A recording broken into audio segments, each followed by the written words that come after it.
The Valanthi Empire had ruled the stars for 12,000 years. Their territory stretched across 3 galactic arms. Their fleets numbered in the millions. Their conquered species numbered in the hundreds. Every world that saw their ships in orbit had only 2 choices: kneel or die. Admiral Keth Sor stood on the bridge of his flagship, the Eternal Dominion, and looked out at the stars with the pride of a being who had never known defeat. His scales were dark blue, almost black, and his 4 eyes reflected the light of distant suns. He had served the Empire for 200 years. He had crushed rebellions on 50 worlds. He had never failed. Today was supposed to be a simple patrol mission along the border of the Quarantine region. The region had a name that appeared on old star charts: Sol's Reach. Nobody went there. Nobody had gone there for thousands of years. The precursors, those ancient and mysterious beings who had vanished long ago, had placed warning beacons at every approach to this small section of space. The beacons all said the same thing: do not wake them. Keth Sor had always thought the warnings were foolish. The precursors were dead. Their civilization was dust. Whatever they had feared in Sol's Reach was probably dead too. The Empire's science had advanced far beyond anything the precursors had achieved. There was nothing in the galaxy that could threaten Valanthi power. His second-in-command, a younger officer named Veth Al, approached him with a data tablet in her clawed hands.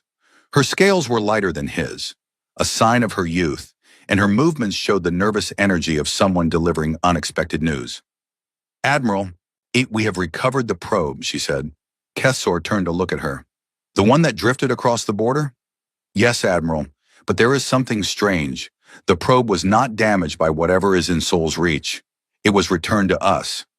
This caught his attention. "Returned?" "It appears so, and there was something attached to it.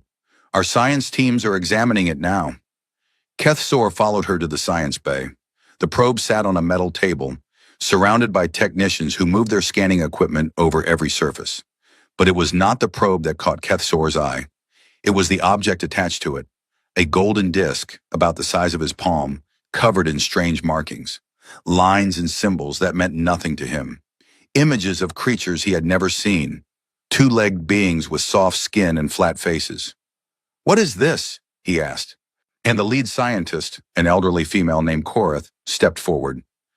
"We believe it is a message, Admiral. A very old one. The disc contains audio recordings and visual information. It appears to be some kind of greeting." "A greeting? From whom?" Korath touched a control and the disc began to play. Strange sounds filled the room: music, voices, something that might have been language. Then images appeared on the screen: landscapes of a blue and green world, structures made of stone and metal, and everywhere those same 2-legged creatures with their strange, soft bodies. "They call themselves humans," Korath said. "According to the data on this disc, they come from a planet called Earth, in a solar system at the center of Sol's Reach." Keth Sor studied the images. The humans looked weak. They had no claws, no scales, and no natural weapons of any kind. Their technology, at least in the images on the disc, was primitive. They had barely achieved spaceflight when this message was created. "This disc is old," he said. It was not a question. "Very old, Admiral. Several thousand years at least." "Then these humans may have advanced since then, or they may be extinct." Keth Sor made his decision quickly, as he always did. "We will send a reconnaissance fleet into Sol's Reach. 40 ships should be enough to assess the situation. If these humans still exist and have any value, we will prepare them for conquest.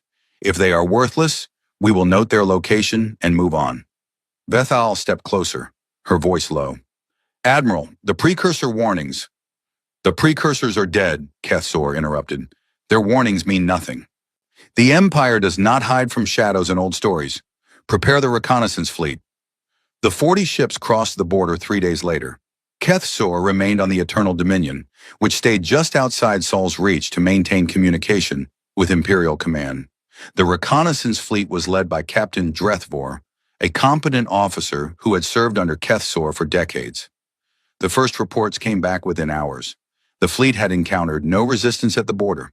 They had found several small settlements on outer worlds, research stations and mining operations.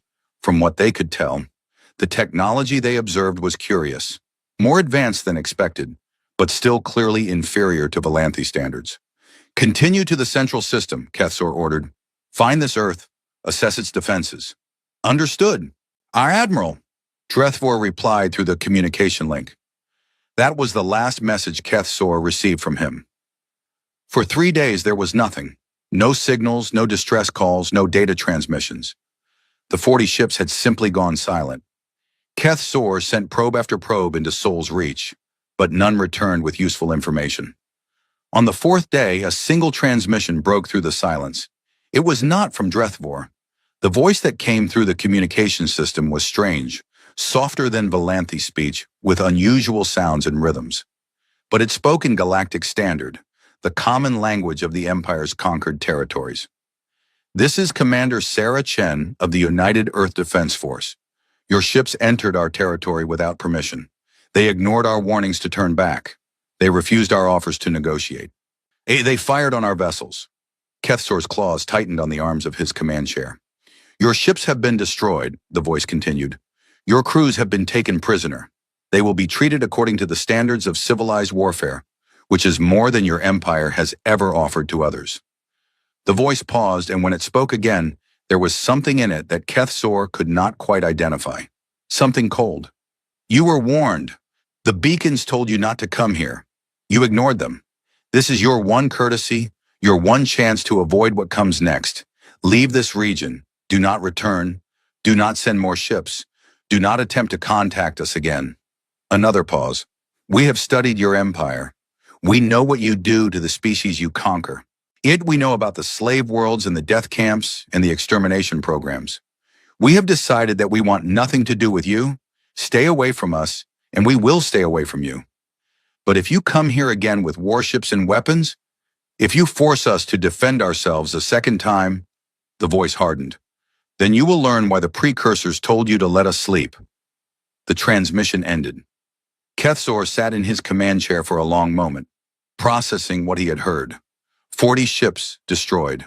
His entire reconnaissance fleet wiped out by a species that had been sending golden discs into space like children, throwing messages in bottles.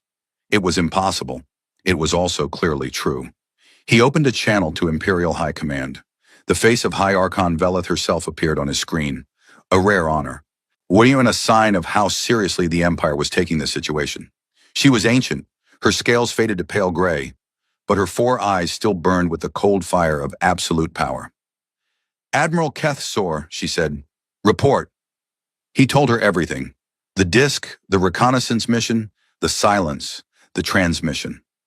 He did not try to hide his failure or make excuses. The High Archon had no patience for such things. When he finished, she was quiet for a long moment. These humans, she said finally, they destroyed 40 of our ships? Yes, High Archon. And they claim they could do worse? That was their implication, High Archon. Veleth's eyes narrowed. The precursors warned us about this region. I remember learning about those warnings when I was young. Everyone assumed they were relics of a more superstitious age. Perhaps we were wrong. Kethsor felt a flicker of hope. Perhaps the High Archon would decide to heed the warning after all. Perhaps she would order him to withdraw, to leave Sol's Reach alone. That hope died with her next words. But the Valanthi Empire does not retreat from challenges. We do not accept insults. We do not allow lesser species to dictate terms to us. Her voice grew cold. If these humans want a war, we will give them one, and we will show them what happens to those who defy our power. What are your orders, High Archon? Remain at the border. I am dispatching the 3rd expansion fleet to your position. 800 ships, including 2 planet crackers. Admiral Drethon will take command when he arrives. Kethsor knew the name. Drethon was famous throughout the Empire. Famous for his brutality, his efficiency, and his complete lack of mercy. He had pacified a dozen rebellious worlds. He had overseen the extermination of 3 species that the Empire had deemed too troublesome to enslave. The 3rd expansion fleet, High Archon? Is that not excessive? Veleth smiled, and it was not a pleasant smile. These humans destroyed 40 of our ships. They humiliated us. When we are done with them, there will be nothing left of their world but ash and memory. And every species in the galaxy will know the price of defying the Valanthi Empire. The communication ended. Kethsor sat alone on his bridge, staring at the stars. Somewhere out there, beyond the invisible line of the border, the humans were waiting. They had won the first battle. They had sent their warning, but they had no idea what was coming. For he thought about the golden disc and its primitive images. He thought about the voice on the transmission, calm, controlled, but with that strange coldness underneath. He thought about the precursor warnings that everyone had ignored for thousands of years. Do not wake them. For the first time in his long career, Admiral Kethsor felt something he had not felt in centuries. He felt afraid. Not for himself. He had faced death many times and made peace with it long ago. But afraid for what might happen next. Afraid that the Empire, in its pride and arrogance, was about to make a terrible mistake. He pushed the feeling aside. He was a soldier. He followed orders. It was not his place to question the decisions of the High Archon.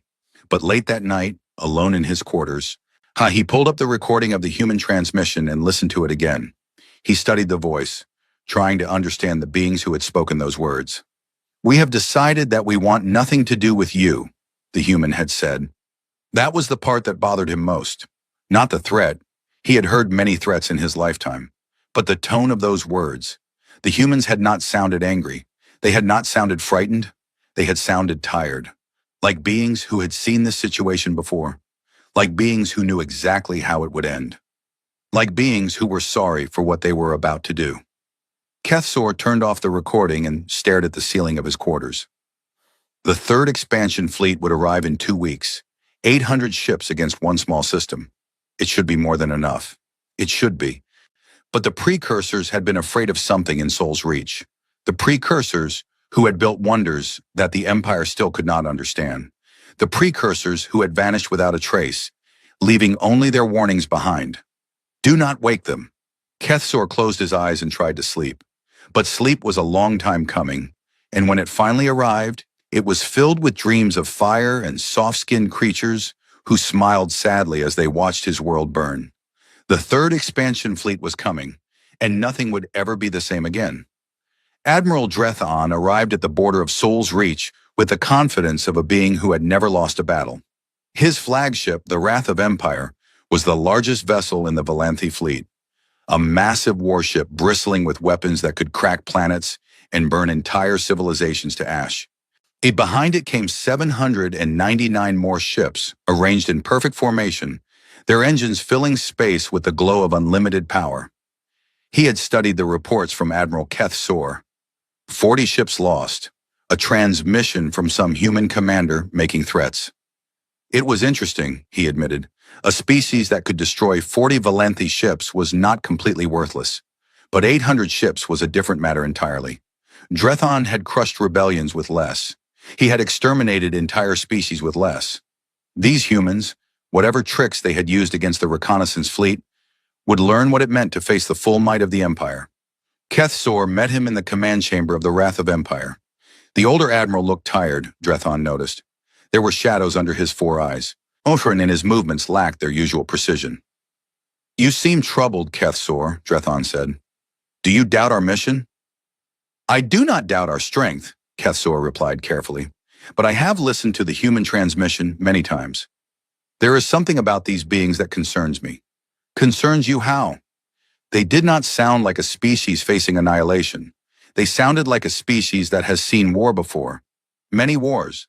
They sounded like they knew exactly what would happen next." Drethon laughed. It was not a kind sound.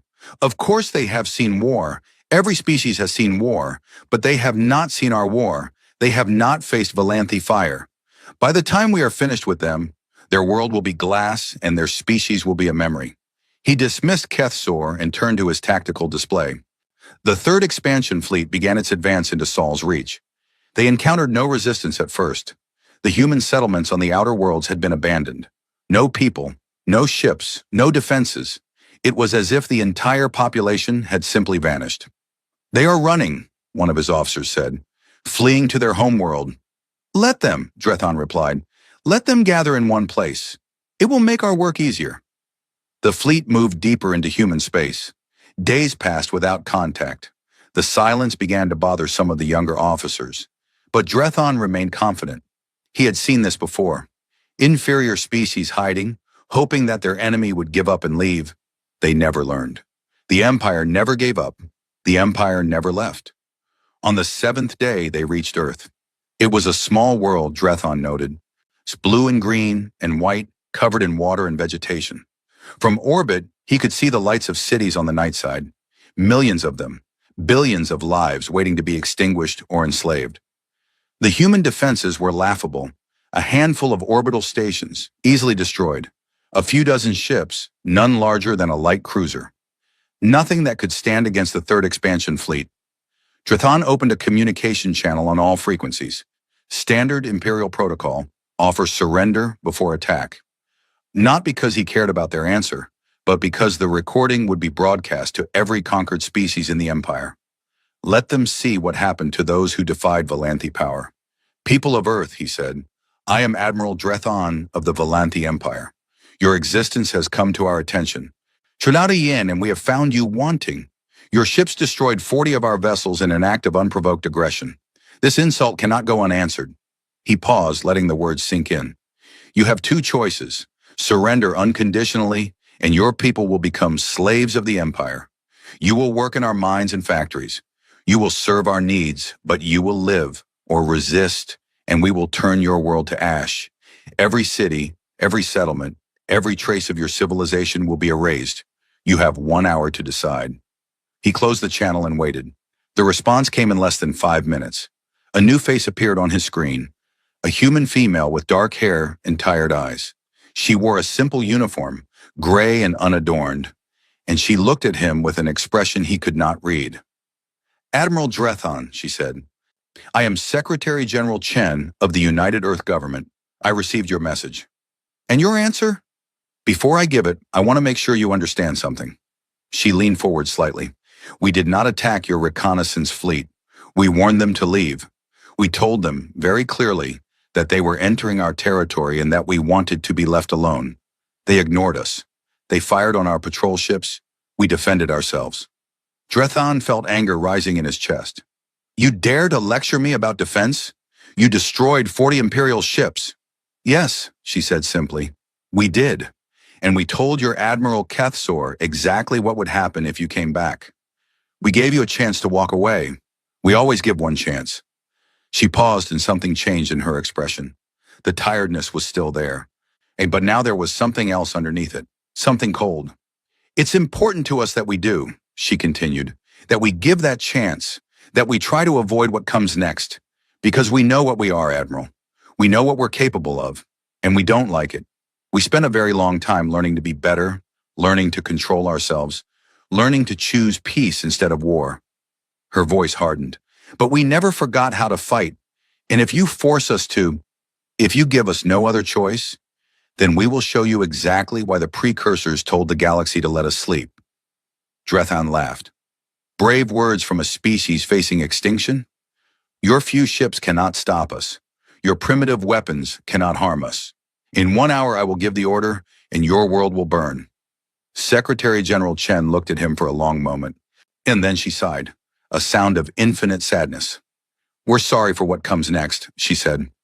The communication ended. Drethon turned to his officers, ready to give orders for the attack. But before he could speak, alarms began screaming across the bridge. Admiral, his sensor officer shouted. Ships appearing all around us. Hundreds of them. They're coming out of nowhere. Drethon's eyes went wide as he looked at the tactical display. The human ships, those pitiful dozen vessels he had dismissed, were still there. But now they were surrounded by others. Ships appearing from behind asteroids, from inside gas clouds, from the shadows of moons. Ships that had been hidden, waiting, not dozens, thousands. That's impossible, someone whispered. But it was not impossible. It was real. The humans had built a fleet in secret, on a fleet that dwarfed even the Third Expansion Fleet. They had been waiting, not for rescue, not for escape, but for this moment. The human ships moved. Drethon had commanded fleets for over a century. He had fought in dozens of battles against countless species. He had seen every tactic, every strategy, every form of warfare the galaxy had to offer. He had never seen anything like this. The humans did not fight in formation. They did not form battle lines or follow predictable patterns. They attacked from every direction at once, their ships weaving between his vessels with impossible speed and precision. They targeted weapon systems and engines, crippling his ships without destroying them. And when his weapons finally found their targets, when Valanthi guns burned through human shields and hulls, the humans did something that froze Drethon's blood. They smiled. He could see them through intercepted transmissions, human faces on human bridges, working their weapons, fighting their ships, dying in flames. And they were smiling, laughing, making jokes as missiles tore through their armor, singing songs as their vessels came apart around them. One human captain, his ship crippled and burning, aimed his broken vessel at a Valanthi cruiser and accelerated. In the final seconds before impact, he broadcast one word across all frequencies. Yeet! The explosion took both ships. Drethon did not understand. He could not understand. Every species he had ever conquered had fought with desperation, with fear, with the frantic energy of creatures trying to survive. But the humans fought like something else entirely. They fought like beings who had already made peace with death, like beings who were not afraid of anything, like beings who were enjoying themselves. The battle lasted 6 hours. When it was over, the third expansion fleet no longer existed. 792 ships destroyed, 6 surrendered. 2 managed to escape across the border, the wrath of Empire among them, though barely. Drethon's flagship had lost half its weapons, most of its engines, and 3/4 of its crew. He sat in his command chair, surrounded by smoke and sparks and the groans of dying metal, and tried to understand what had happened. "Admiral," his communications officer said weakly, "we are receiving a transmission." It was Secretary General Chen again. She looked exactly the same as before, calm, tired, sad, as if she had not just won an impossible victory. "Admiral Drethon," she said, "your fleet has been destroyed. Your surviving ships are free to leave. We will not pursue. We will not invade your territory. We will not seek revenge for your attack." She paused. "But this is your last warning. Tell your empire what happened here. Tell them that we want only to be left alone. Tell them that we have given them 2 chances now, and we will not give them a third." Her expression changed, just slightly. The sadness deepened. "We do not want to hurt anyone. We spent centuries learning to control our worst impulses, to choose peace, to be better than we were. But if your empire comes here again, if you force us to defend ourselves again, we will not stop at defense." She leaned forward. "We will come for you. We will find every ship, every station, every world that flies the imperial flag, and we will end the Valanthi Empire forever. Not because we want to, but because you will have left us no choice." The transmission ended. Drethon sat in silence as his crippled flagship limped toward the border. Around him, the survivors of his crew worked frantically to keep the ship alive. No one spoke of the battle. No one spoke of the dead. Behind them, in the space around Earth, the human ships gathered their own dead and began to return home. They had won a great victory. They had destroyed a fleet that should have conquered them easily. But there was no celebration, no triumph. But just quiet efficiency and that same tired sadness he had seen in Secretary General Chen's eyes. Drethon thought about what she had said. "We spent centuries learning to control our worst impulses." He thought about the way the humans had fought, the joy in their eyes, the laughter in their voices, the absolute fearlessness of beings who had accepted death and found it funny. He thought about the precursor warnings that everyone had ignored. Do not wake them. For the first time in his long career, Admiral Drethon understood what those words meant. The humans were not a threat because of their ships or their weapons or their technology. They were a threat because of what they were underneath all their efforts at civilization and peace. They were predators. The most dangerous predators the galaxy had ever produced. And they had spent thousands of years trying to become something else, something better, something that did not need to kill and destroy. But the Empire had woken them up. The Empire had reminded them of what they truly were. And now Drethon realized with cold certainty, nothing in the galaxy would ever be safe again. The wrath of Empire crossed the border and left Sol's Reach behind. Drethon looked back at the stars one last time, thinking about the blue-green world called Earth and the strange, terrible beings who lived there. He had lost. He had been humiliated. His career was over. his reputation destroyed. But as he turned away from the stars, he found himself hoping that High Archon Veleth would listen to the warning. He found himself hoping that the Empire would accept its defeat and leave the humans alone. Because if they did not, if the Empire went back for revenge, Drathan knew exactly what would happen. The humans would come, and they would not stop, and they would not show mercy, and they would not rest until the last Valanthi ship was burning wreckage, and the last Valanthi world was silent and dark. He had seen the truth in their eyes, the terrible, wonderful, horrifying truth. The humans did not want to be monsters, but they were very, very good at it. High Archon Veleth stood in the center of the Imperial War Chamber and felt something she had not felt in 500 years of absolute rule. She felt fear. The reports from the border lay spread across the holographic table before her. 800 ships sent to destroy one small system. 8 ships returned. The third expansion fleet, the pride of Imperial military power, wiped out in 6 hours by a species that had been sending golden discs into space like children making wishes. Around her stood the Council of Scales, the 12 most powerful beings in the Empire after herself. Military commanders, economic ministers, leaders of the great houses that had supported Valanthi rule for millennia. They had gathered to discuss the disaster, but no one seemed willing to speak first. Finally, Admiral Keth Sor broke the silence. He had survived the battle, though his ship had been damaged and his pride destroyed. He looked older now, Veleth noticed, older and somehow smaller. "The humans fought like nothing I have ever seen," he said quietly. "They did not follow any doctrine we recognized. They attacked from all directions, used weapons we could not identify, employed tactics that seemed almost random but achieved devastating results. And they did not fear death. They laughed as they died." "Laughed," Minister Drethsel repeated. He was the Empire's chief economic advisor, a being who had never seen battle and did not understand it. "What do you mean, they laughed?" "I mean exactly what I said. They found their own deaths amusing. They made jokes as their ships exploded. They sang songs as they burned."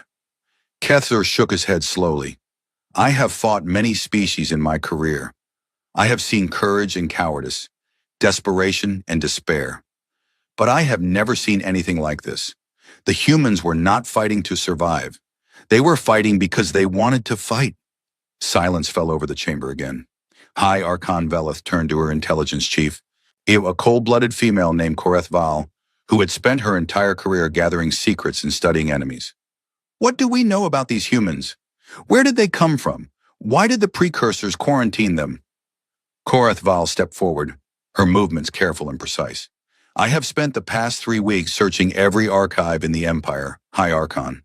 I have questioned scholars, interrogated prisoners, and analyzed every piece of data we have ever collected about Soul's Reach. What I have found is disturbing." She activated a holographic display. Images appeared, ancient images, older than the Empire itself. Strange symbols and unfamiliar writing, recovered from precursor ruins scattered across the galaxy. "The precursors did not quarantine Soul's Reach because the humans were weak," Koreth Val said. "So sure they quarantined it because the humans were too strong." "Too strong?" Veleth's eyes narrowed. "Explain." "The precursors encountered humanity approximately 15,000 years ago, when the humans had only recently achieved spaceflight. At that time, the humans were engaged in what they called a world war, a conflict that covered their entire planet and killed hundreds of millions of their own kind." She changed the display. New images appeared, images of destruction on a scale that made even the hardened military commanders flinch. Cities reduced to rubble, landscapes burned to ash, weapons that split atoms and poisoned the air for generations.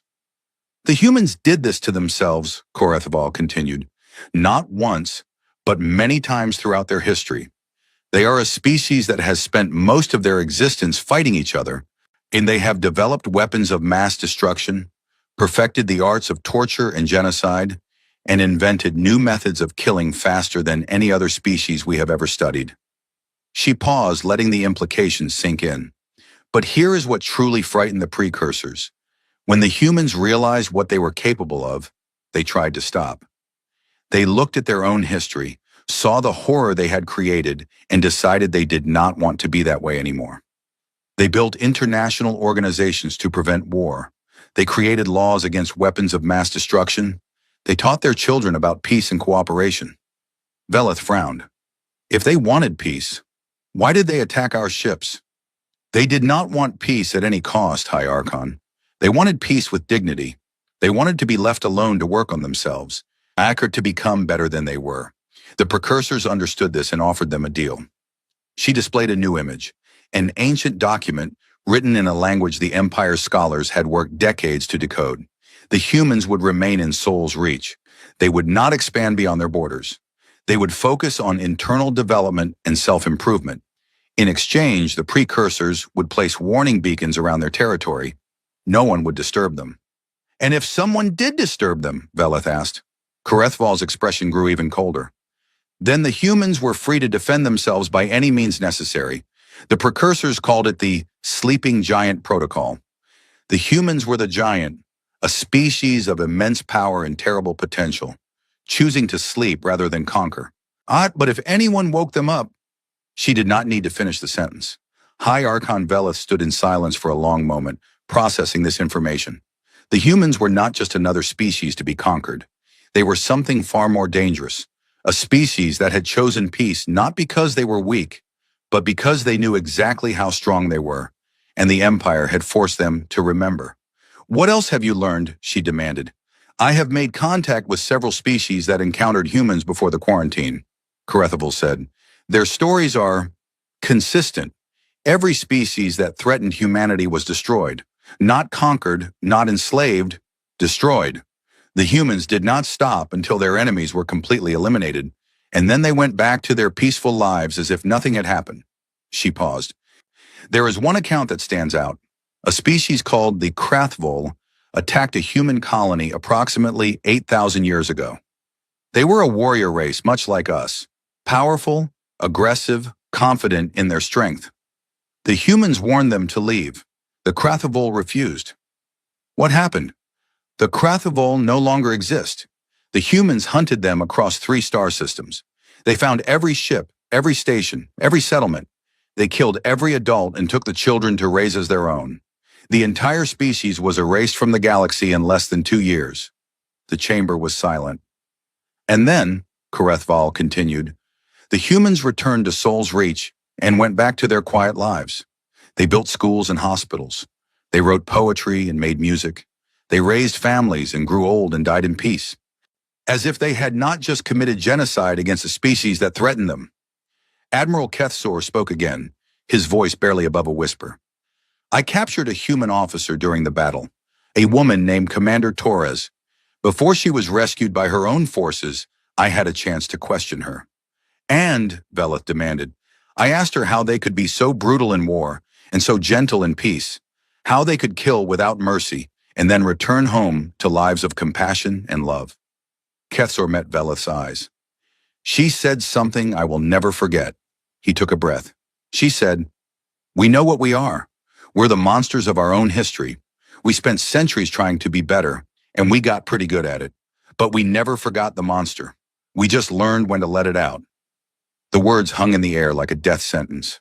Boy, High Archon Veleth felt the fear growing in her chest, spreading through her body like poison. She had ruled the Empire for 5 centuries. She had conquered 100 worlds and enslaved 100 species. She had never retreated, never surrendered, never shown weakness. But now she was facing something she had never faced before. An enemy that did not want to fight but could not be defeated if they chose to do so. What are our options? She asked finally. Minister Vethkor, the youngest member of the council, stepped forward. He was ambitious and clever, and his eyes gleamed with the light of someone who saw opportunity in disaster. We could accept the human term, he said. Leave them alone. Focus our expansion in other directions. The galaxy is vast. There are countless worlds to conquer that do not involve antagonizing these humans. Several council members murmured in agreement. It was the safe choice, the sensible choice. But High Archon Veleth had not built the greatest empire in galactic history by being sensible. No, she said. The murmuring stopped. No, she repeated. I will not let this insult stand. I will not let some primitive species dictate terms to the Volanthi Empire. We have ruled this galaxy for 12,000 years. We have crushed every enemy who ever stood against us. We will not be humiliated by creatures who were playing with pointed sticks while we were building starships. She turned to her military commanders. Gather every fleet we have, strip the border defenses, recall the occupation forces, mobilize the reserves. And I want 50,000 ships at the border of Saul's Reach within 6 months. 50,000? Admiral Kethsor's voice was hollow with disbelief. High Archon, the humans destroyed 800 ships with ease. If we send more, they will simply destroy more. Then we will send enough that they cannot destroy them all, Veleth snapped. We will overwhelm them with numbers. We will drown them in fire. And when their world is burning and their species is broken, the galaxy will know that no one defies the Valanthi Empire and lives. She looked around the chamber, daring anyone to challenge her. No one did. This meeting is over, she said. Prepare for war. The council members filed out, their faces carefully neutral. But Veleth could see the doubt in their eyes, the fear they were trying to hide. They thought she was making a mistake. Or they thought she was leading the Empire to destruction. Perhaps they were right. But High Archon Veleth had not become High Archon by listening to doubts. She had become High Archon by crushing anyone who opposed her, by never showing weakness, by always striking back harder than she was struck. The humans had humiliated her empire. They had destroyed her fleet. They had made her look weak in front of the entire galaxy. She would make them pay. She would make them burn. And if the galaxy had to burn with them, so be it. Alone in the war chamber, surrounded by the ghosts of her ancestors and the weight of 12,000 years of imperial history, High Archon Veleth began planning the largest military operation in galactic history. She did not know, could not know, that in the quiet reaches of Saul's Reach, the humans were watching. Their sensors tracked every ship the Empire moved. Their analysts studied every communication the Empire sent. Their war councils met in secret chambers beneath the surface of Earth, discussing strategies and building weapons and preparing for the storm they knew was coming. They had hoped, truly, genuinely hoped, that the warning would be enough, that the destruction of the Third Expansion Fleet would convince the Empire to leave them alone. But they had known, even as they hoped, that it probably would not. Secretary General Chen stood before the United Earth Defense Council and delivered the news that everyone had been expecting. The Empire is mobilizing, she said. Our projections suggest they will attack within 6 to 8 months with a force of approximately 50,000 ships. The council members absorbed this information in silence. 50,000 ships, the largest fleet the galaxy had ever seen. Can we defeat them? Someone asked. Chen looked at the person who had spoken. Admiral Rodriguez, commander of the Earth Defense Fleet. He was an old man, his hair gray and his face lined with the weight of decades of service. He had fought in the battle that destroyed the Third Expansion Fleet. He had seen what humans could do when they had no choice. Yes, she said simply, we can defeat them. But, Rodriguez prompted. Chen sighed, but defeating them here, in our space, will not be enough. They will just come back with more ships. And more, and more. Oh, until they run out of ships or we run out of people. She turned to face the full council. If we want this war to end, truly end, we cannot simply defend ourselves. We have to take the fight to them. We have to destroy their ability to threaten us ever again. Silence. You're talking about invading the Empire, one of the council members said. Yes, Chen replied. I am. But that's exactly what we've spent centuries trying to avoid. That's why we stayed in quarantine. So we wouldn't become conquerors, so we wouldn't become them. I know, Chen said quietly, and I am sorry, but they have given us no choice. She thought about the precursor deal, the agreement that had kept humanity safe and contained for thousands of years. She thought about the generations of humans who had worked so hard to be better, to control their worst impulses, to choose peace. All of that work, all of that sacrifice was about to be undone.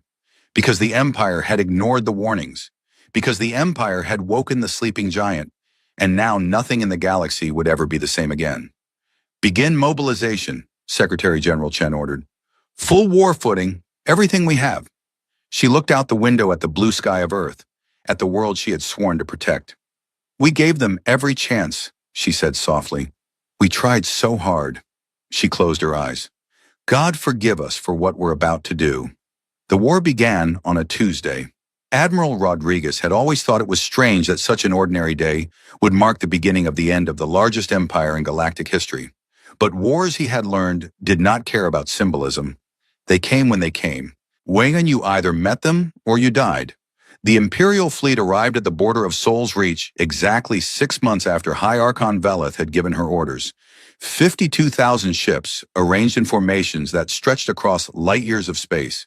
The largest military force ever assembled in galactic history, carrying enough firepower to burn 100 worlds to ash. Admiral Rodriguez watched them on the tactical display from the bridge of his flagship, the UES Perseverance. His own fleet was smaller, only 15,000 ships, but they had advantages the Empire could not imagine. "All ships report ready," his first officer announced. Rodriguez nodded. "Begin Operation Homecoming." The human ships did not wait for the Empire to attack. They moved first, striking from positions the Imperial sensors had not detected. To hidden bases in the outer system, stealth ships that had been drifting silently for weeks, automated weapon platforms that activated on command and filled space with death. The first Imperial ships died before they even knew they were under attack. But the Empire had learned from its previous defeat. Their commanders had studied the human tactics, developed countermeasures, trained their crews to expect the unexpected. The initial losses were heavy, but the Imperial fleet did not break. It pushed forward, absorbing casualties, closing the distance to Earth. For 3 weeks, the battle raged across the solar system. Ships died by the hundreds on both sides. Space was filled with wreckage and corpses and the screams of the dying. The humans fought with everything they had, every ship, every weapon, every ounce of courage and cunning they possessed. But the numbers were against them. On the 20th day, the Imperial fleet broke through the final defensive line. Earth lay before them, unprotected. High Archon Veleth, watching from her flagship at the rear of the formation, allowed herself a moment of triumph. "Send the order," she commanded. "Begin bombardment. Burn that world to ashes." But before the order could be executed, something happened. New contacts appeared on every sensor array in the Imperial fleet. Not dozens. Not hundreds, thousands. Human ships emerged from hidden shipyards throughout the solar system. Ships that had been held in reserve, waiting for this moment. Fresh ships with full ammunition and rested crews, throwing themselves into battle against an enemy that had been fighting for weeks. And they were not alone. Ships of other designs appeared alongside them. Ships that bore the markings of species the Empire had conquered generations ago.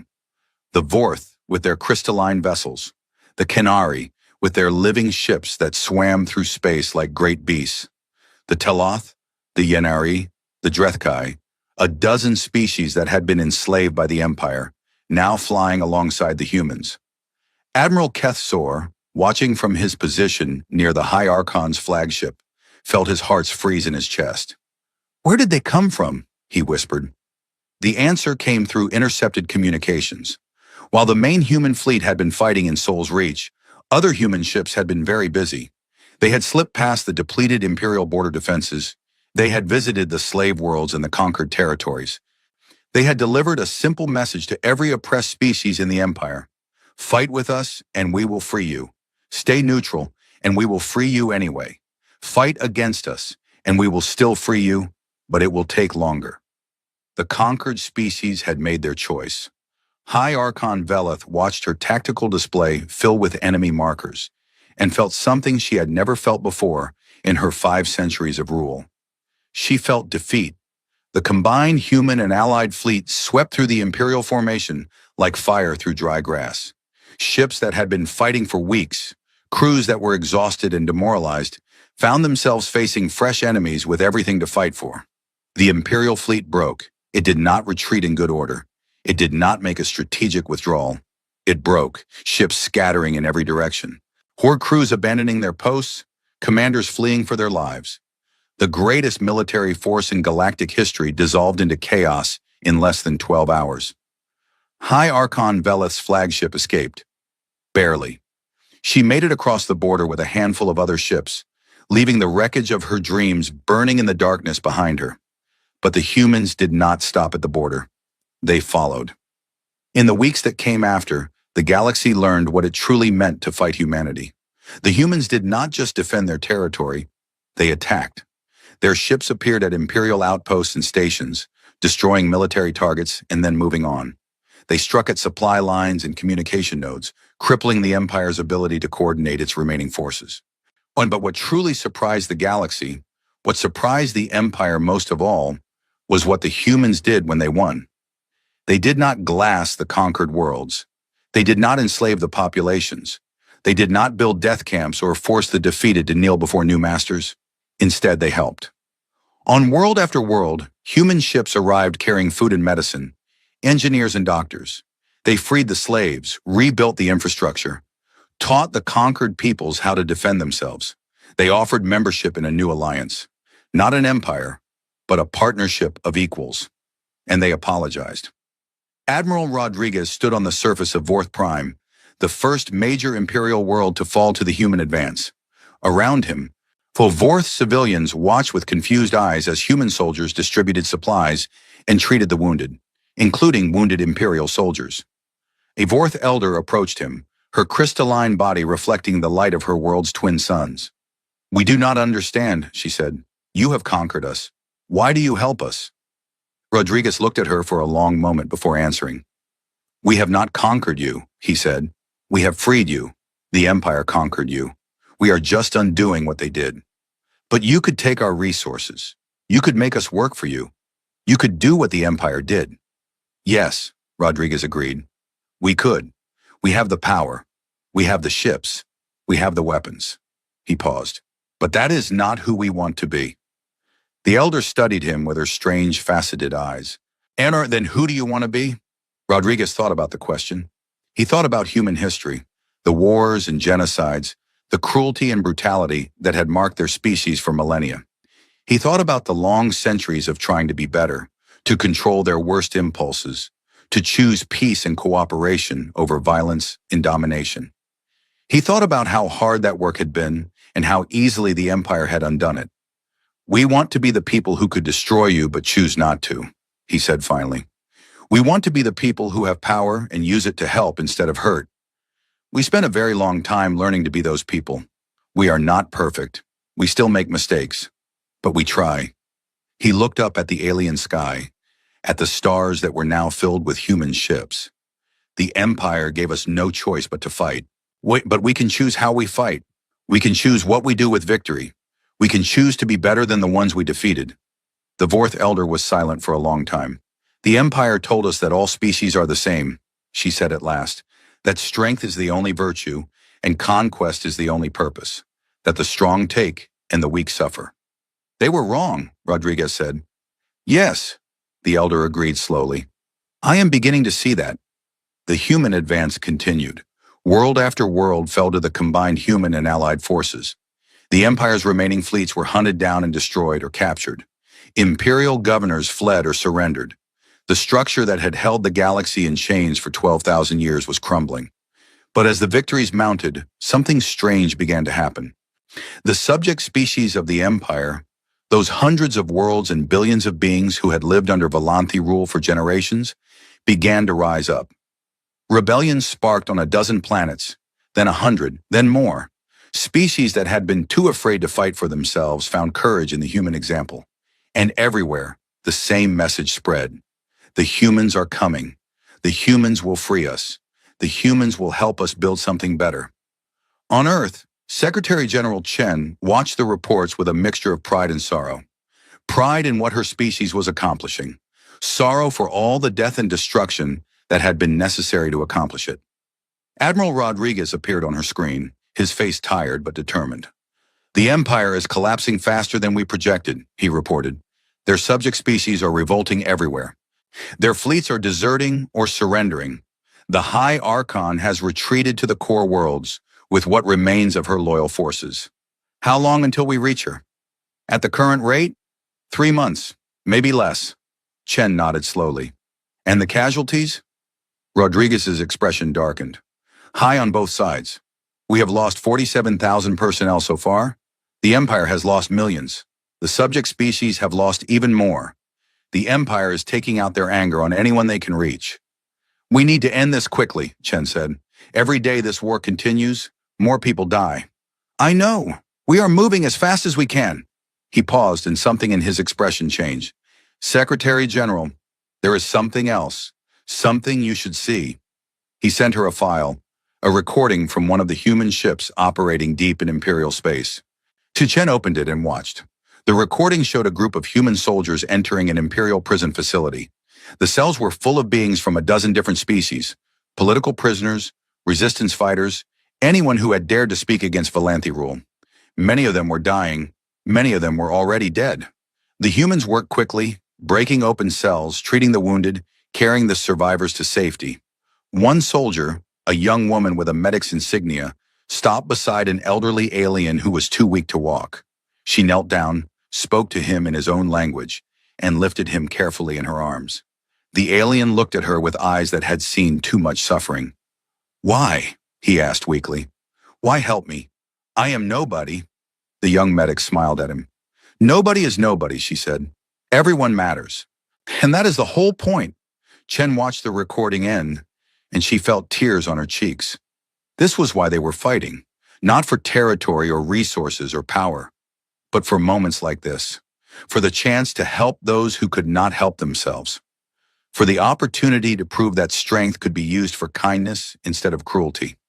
She thought about the precursor deal again, the promise that humanity would stay in quarantine, would not spread their capacity for violence across the stars. That deal was broken now, shattered by the Empire's arrogance and her own orders. But maybe, just maybe, they could build something better from the ruins. Maybe they could prove that the monster and the healer could live in the same heart. Maybe they could show the galaxy that humanity was more than just the sum of its worst impulses. She wiped her eyes and turned back to her work. The war was not over yet, but the end was in sight. And when it came, Chen was determined that it would be an end worth all the suffering that had come before. The galaxy was watching, and humanity would give them something worth seeing. The war lasted 3 years. 3 years of battles and sieges, of victories and defeats, of hope and despair. 3 years that changed the galaxy forever. By the end, the Valanthi Empire existed only in name. Their fleets were gone, destroyed or captured or surrendered to the human alliance. Their conquered worlds were free, rebuilding with human help. Their great palaces and monuments stood empty. Their officials fled or imprisoned, their power broken beyond repair. High Archon Velith sat alone in her throne room on the Imperial homeworld, or surrounded by the remnants of 12,000 years of glory. The room was dark. The power had failed days ago, and no one had come to repair it. The great crystal windows looked out on a sky filled with human ships, waiting. She had refused to surrender, even as her generals begged her, even as her advisors pleaded, even as the last of her loyal guards abandoned their posts. She had refused. The Valanthi did not surrender. The Valanthi did not kneel to lesser species. But now, sitting alone in the darkness, she finally understood that it did not matter what the Valanthi did or did not do. The galaxy had moved on without them. The empire they had built was dust, and no amount of pride or stubbornness would bring it back. The doors of the throne room opened. A single human walked in. A woman, older now than when she had first appeared on Velith's communication screen 3 years ago. Secretary General Chen moved slowly across the Great Hall, her footsteps echoing in the silence. She carried no weapons. She wore no armor. She came alone. Velith watched her approach with the cold eyes of a being who had lost everything. "You have come to gloat," she said, "to see the great High Archon brought low." Chen stopped a few meters from the throne. She looked at the ancient Valanthi ruler, and her expression was not triumphant.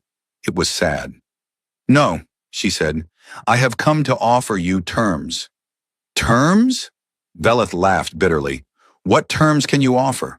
You have taken everything, my empire, my fleets, my people. All that remains is this empty room and a broken old female who was too proud to run." "You still have your life," Chen said. "You still have your homeworld. You still have the chance to rebuild something from the ashes." Velith stared at her. "You would let us live? After everything we have done? After the millions we have killed? The species we have enslaved? The worlds we have burned?" "Yes," Chen said simply. "Why?" Chen was silent for a moment, gathering her thoughts. "Because killing you will not bring back the dead," she said finally.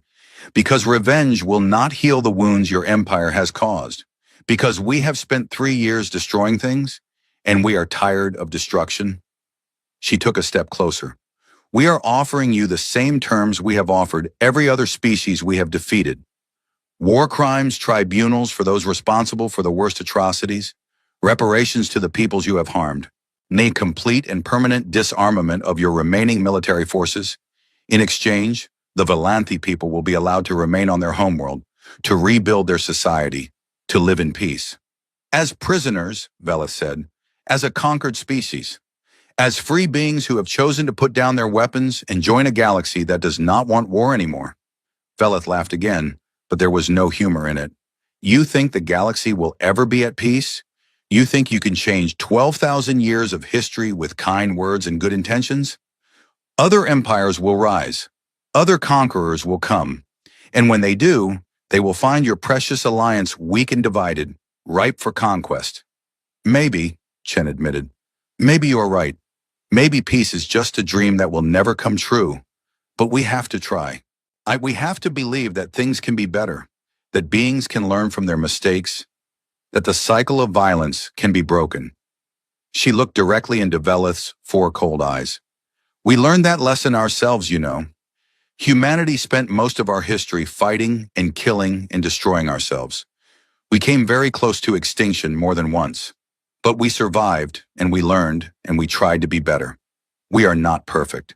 We still have darkness inside us. You have seen that darkness, felt its power. But we also have light. We have compassion and kindness and love. And we choose to let the light guide us, even when the darkness is calling. Veleth was silent for a long time. You are fools, she said at last. But perhaps you are the kind of fools the galaxy needs. She rose from her throne, slowly, painfully, one like a being who had aged centuries in a few short years. She walked to the great window and looked out at the human ships hanging in her sky. I accept your terms, and she said, not because I believe in your foolish dreams of peace, but because my people deserve a chance to survive, even in a galaxy ruled by soft-hearted humans who cannot see the truth of the universe. Chen nodded. Then it is done. The signing ceremony took place 3 days later. Representatives of every species in the New Galactic Alliance gathered in the ruins of the Imperial Palace. Humans stood beside the beings they had fought and the beings they had freed. Former enemies stood beside former slaves. The galaxy, for the first time in recorded history, stood together. Secretary General Chen spoke briefly. She talked about the cost of the war, the millions dead. Now the world's devastated, the suffering that had touched every corner of known space. She talked about the need for healing, for reconciliation, for building something better from the ruins of the old. And then she said something that would be remembered for generations to come. We did not want this war, she said. We did not seek it, did not plan for it, did not welcome it when it came. We spent thousands of years trying to be a peaceful species, trying to control the violence that lives in our hearts. We almost succeeded. She paused, looking out at the assembled representatives. But when the Empire came to our home, when they ignored our warnings and threatened our children, we did what we had to do. We let out the monster we had worked so hard to cage. We became what we had feared becoming. Her voice grew quieter. Arena, now the war is over, and we have won, and we face a choice. We could become the new empire. We have the ships, the weapons, the power to rule this galaxy just as the Valanthi did. We could force every species to kneel before us. We could take whatever we wanted and destroy anyone who stood in our way. She shook her head slowly. But that is not who we want to be. That is not what we fought for. We fought for the right to be left alone, and when that was denied us, we fought for the right of every species to be free. Not free to be ruled by humans instead of Valanthi. Free to choose their own path, their own destiny, their own future. She looked at the human representatives standing among the crowd. And so we are going home. We are returning to Soul's Reach, to Earth, to the quiet life we had before all of this began. And we will dismantle our war fleets. We will return to our farms and our cities and our families. We will try, once again, to be the peaceful species we always wanted to be. A murmur ran through the crowd. Surprise, confusion, disbelief. But, Chen continued, raising her hand, we are not abandoning you. We will trade with any species that wishes to trade. We will share knowledge with any species that wishes to learn. We will help any species that asks for help. And if anyone ever threatens this galaxy again, if anyone ever tries to build another empire of slavery and conquest, we will come back." Her eyes hardened. "And they will learn, as the Volanthi learned, why the precursors told the galaxy to let us sleep." She stepped back from the podium. "The war is over. The empire is gone. What comes next is up to all of you. Choose wisely. Why choose kindly? Choose peace." The ceremony ended. In the weeks that followed, the human fleets began their long journey home. They stopped at every world they had touched during the war, saying goodbye to the allies they had made and the friends they had found. They left behind advisors and teachers, doctors and engineers, volunteers who had chosen to stay and help rebuild. But the warships returned to Sol's Reach. The weapon platforms were deactivated. The soldiers went back to their families. And once again, humanity retreated behind the invisible border that had protected them for thousands of years. A new beacon was placed at the edge of Sol's Reach. It broadcast a message in every known language, on every frequency, impossible to miss. "We come in peace. We mean it. Please do not make us prove the alternative." The galaxy listened. 10 years later, Admiral Rodriguez, retired now, his hair white and his steps slow, stood on a hillside on Earth and watched the sun set over the Pacific Ocean. His grandchildren played in the grass nearby, laughing and shouting in the innocent joy of children who had never known war. A young reporter had come to interview him. She wanted to know about the war, about the battles, about the victory that had freed the galaxy from the Empire's rule. She wanted to know how it felt to be a hero. Rodriguez watched the sunset and thought about her questions. "You want to know what I remember most?" he said finally. "It is not the battles. It is not the victory. It is not the speeches or the ceremonies or the medals." "Then what?" the reporter asked. Rodriguez smiled sadly. "There was a moment near the end of the war. We had just freed a planet called Kethvor, a small world, nothing special, just a few million beings living under Imperial occupation. When our ships arrived in orbit, the people came out of their homes and looked up at the sky. They had lived under Volanthi rule for generations. They had never known freedom. They had never imagined that anyone would come to help them." He paused, lost in the memory. "One of them, a young female, barely more than a child, managed to get a message to my ship. She wanted to thank us for coming.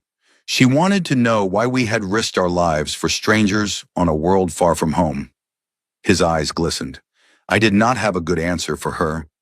I said something about freedom, about justice, about the belief that every being deserves a chance to live their own life. But the truth is, I do not really know why we did what we did. I just know that when we saw those people suffering, we could not look away. We had to help.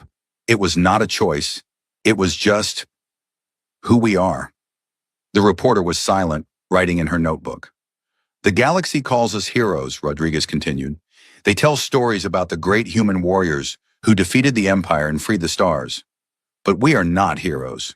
We are just people who got very good at violence and then spent a very long time trying to be good at something else." He looked at his grandchildren, at their innocent faces and their joyful eyes. "The real heroes are them," he said, "the next generation, the ones who will grow up in a galaxy at peace, who will never know the darkness we had to embrace. They will have the chance to be better than us, to build things instead of destroy them, to create instead of kill." He stood up slowly, his old bones aching. "That is why we fought. That is why we came home. That is why we put down our weapons and returned to our quiet lives. Not because we were tired of war, though we were. Not because we had won, though we had. But because someday, somewhere, there will be humans who never have to let out the monster. Humans who can be kind and gentle and peaceful all the time without ever knowing the cost of that peace." He smiled at the reporter. "And that will make everything we did worthwhile." The sun sank below the horizon. Night fell over Earth, over the blue and green world that had been the birthplace of such terrible beauty and beautiful terror. In the darkness, the stars came out, billions of them, stretching across the sky like scattered diamonds. Somewhere among them, a galaxy was learning to live without empires and conquerors. Somewhere among them, species were building new societies and new dreams. And somewhere, in the hearts of every human who looked up at those stars, there was a prayer. Please let there be peace. Please let us never have to fight again. Please let the monster sleep forever. But if it cannot, if something comes that threatens our home and our children and everything we love, then let us be strong enough to face it. Let us be brave enough to win. And let us be wise enough to know when to put down our weapons and go home. The humans had given the galaxy a gift, the knowledge that strength and kindness could live in the same heart, that the capacity for destruction did not have to define a species, and that even the most dangerous beings in the universe could choose to be gentle. It was a gift the galaxy would not forget, and somewhere in the darkness between stars, in the space where warnings hung like ancient prayers, a simple message repeated endlessly. We come in peace. We mean it. And for now at least, that was enough.